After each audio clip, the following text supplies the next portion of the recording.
So in the 1970s, before the 1970s, all the way up until the 1970s, in America, most companies worked upon a reasonable return of investment for whatever they were doing. It didn't matter if it was the stock market, it didn't matter if they were producing something, it didn't matter if they were selling something. They would want a reasonable return on investment. But in the mid 1970s, that's when everything changed in America. By the mid 1970s, that's when we wanted the maximum return on investment. So that's when rent started going up dramatically. That's when cost of goods started going up dramatically. If it costs 5 cents to make a pet rock and they were going to sell it for $5.99, that's what they were going to do because that was the maximum return on investment. But what that did was give you an artificial view of what the value of something was. The pet rock was never worth more than like maybe a quarter. It was never worth $5.99, but you ended up paying it anyway. But that's what changed with everything in this country. We went from a reasonable return on investment to a maximum return on investment on everything. It didn't matter if it was food, didn't matter if it was furnishings, didn't matter if it was car, if whatever the maximum they could get out of it is what they wanted to get for whether it was the stockholder, whether it was the seller, whoever it was that could make money off it wanted to get the maximum return. But what that has done is made greed king in America. You know that old Wall Street movie that, greed is good? People act like that's not true, but it is true in this country. There's a reason why people get evicted. There's people who don't pay their bills, but there's people who can't pay their bills because they can't afford what the actual bills are as far as like, they were paying $250 a month for rent and now the rent's $400 a month, but there was no cost of living increase that happened on their end. They can't afford the $400 a month now. So that's what you have to look at. Whenever, even, and it's definitely happening right now, if they were used to paying $1 for bread and now it's $3 for bread, they can't afford that. So you have to ask, why are we doing that? Why are we like sucking people dry so they can only afford to live? People act like that everybody has like 2 or 3 months of salary in their bank accounts. But the truth is 80% of the population has less than like a half a month's salary that they could actually like use in case of an emergency. You can't survive like that. You can't. You have to have some kind of cushion, but we don't have a cushion because everything costs so damn much. And then after a while, it's like, why do we have to have so much greed? Whenever you like are overproducing and you're throwing so much of it away anyway, why can't you produce less and actually like make it a more fair price? Instead of you selling 1,000 of them, at $5, why don't you only make 600 of them and sell them at $3? And you'd actually probably come out ahead because you'd sell them all, and not only that, the people could actually afford them. You know, Rock concerts are like notorious for this. You know, I like musicians as much as anybody else, but there's very few musicians that are worth to me $2,000 or $3,000 for a front row ticket. But there's people who pay it. There's people who, are A-listers that you can't get any of their tickets for less than $50, for a concert. It didn't used to be that way. It used to be that it was fair and most people could afford it. Most people can't afford those things. And people act like, well, they can because people are making more money now. People aren't making that much more money now. When you look at how inflation has happened, if you look at how everything's increased, people are actually making less today than they made in the 1970s. You could buy a house in the 1970s for $30,000 or $40,000, and today it would cost you about $250,000. There's something seriously not right. So you would think, okay, if it was $30,000 then and it's $250,000 now, so that's like a sevenfold jump, right? So that means that salaries would have jumped sevenfold, right? They didn't jump sevenfold. Most of them didn't even double. There's some people who are making 3 times what they would have made back then, but they're still not making 7 times what they would have made back then. So you have to ask yourself what's going on. People look at the minimum wage, they're talking about, it's $11 an hour in some places. Whenever I was a teenager, it was $4 an hour. So that's like a three time jump, but that's not a 7 times jump, And I grew up in the 1970s, so I remember what it was like. I remember that, things were more reasonable back then. I remember people had a lot more discretionary money back then.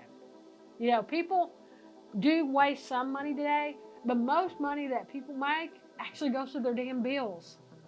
They actually go to like just surviving and just like maintaining what they have. There are some people who are gluttons that will just buy crap just to buy crap, but that's not the majority of people. The majority of people, the majority of the money they spend is paying for the bills that they have on the table. And when the bills on your table is only, it's taking up 80% of your money, then you're not living, you're just surviving. But I will tell you, in the 1970s,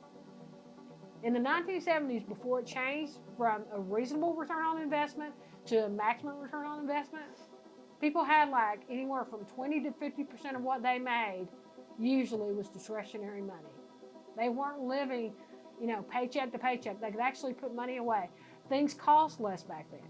And it wasn't just those were the good old days or anything. It had to do with the way that we changed the way we did business. It wasn't that things were better, because there were definitely things wrong in the 1950s, 60s, 70s, and 80s. Definitely.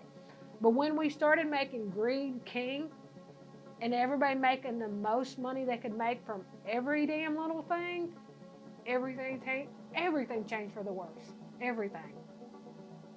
And you don't need to make that much damn money. You really don't. We pay everybody.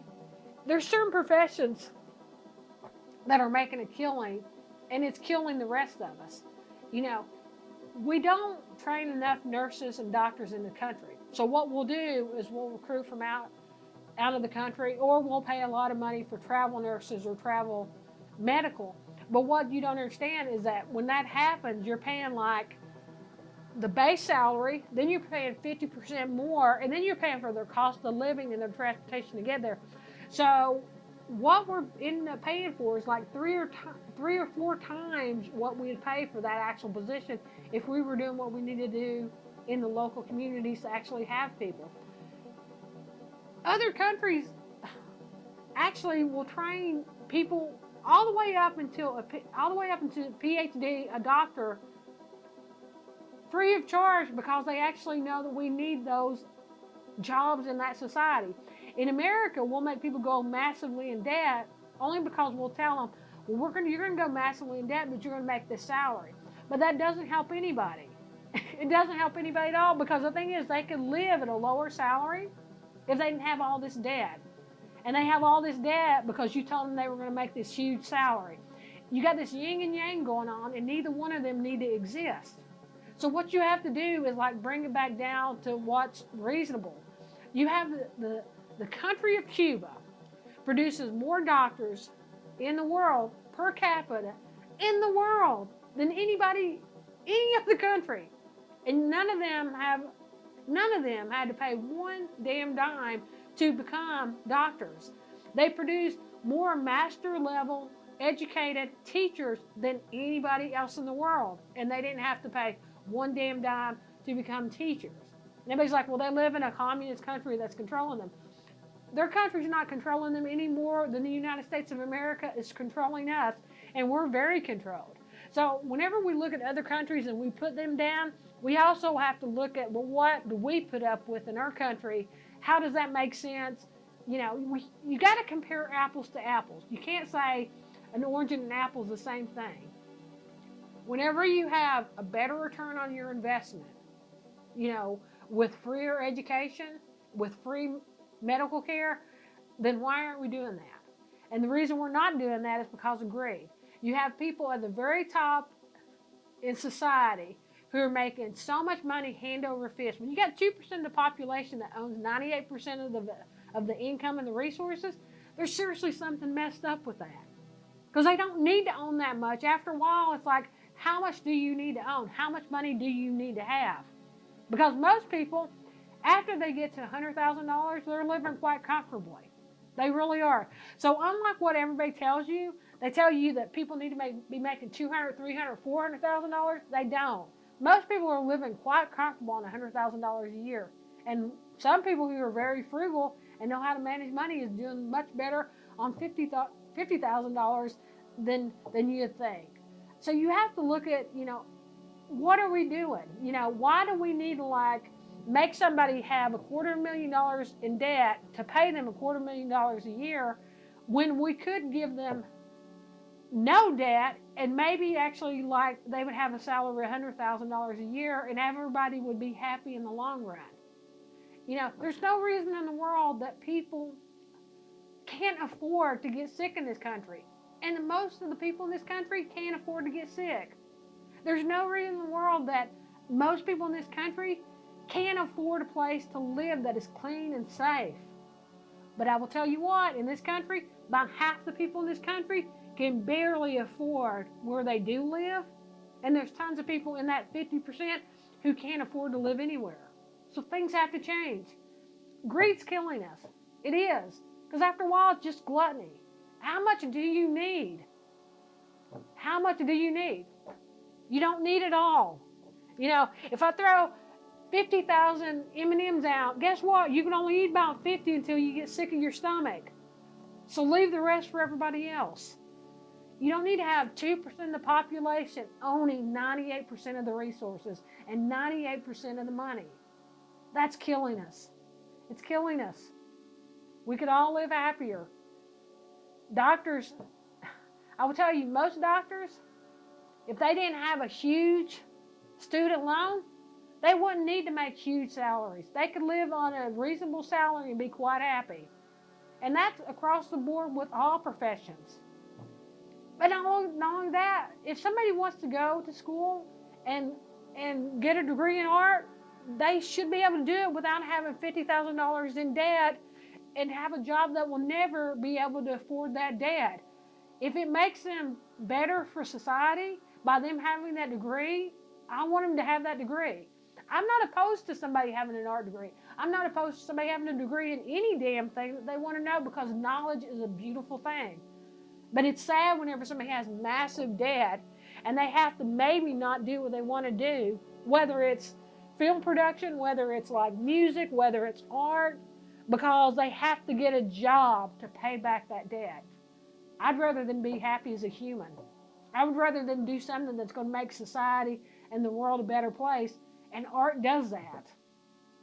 Art does that. So we have to ask, what are we doing with greed? After a while, we don't need it. The people at the top, you don't need it all. You don't need it all. You don't need it all.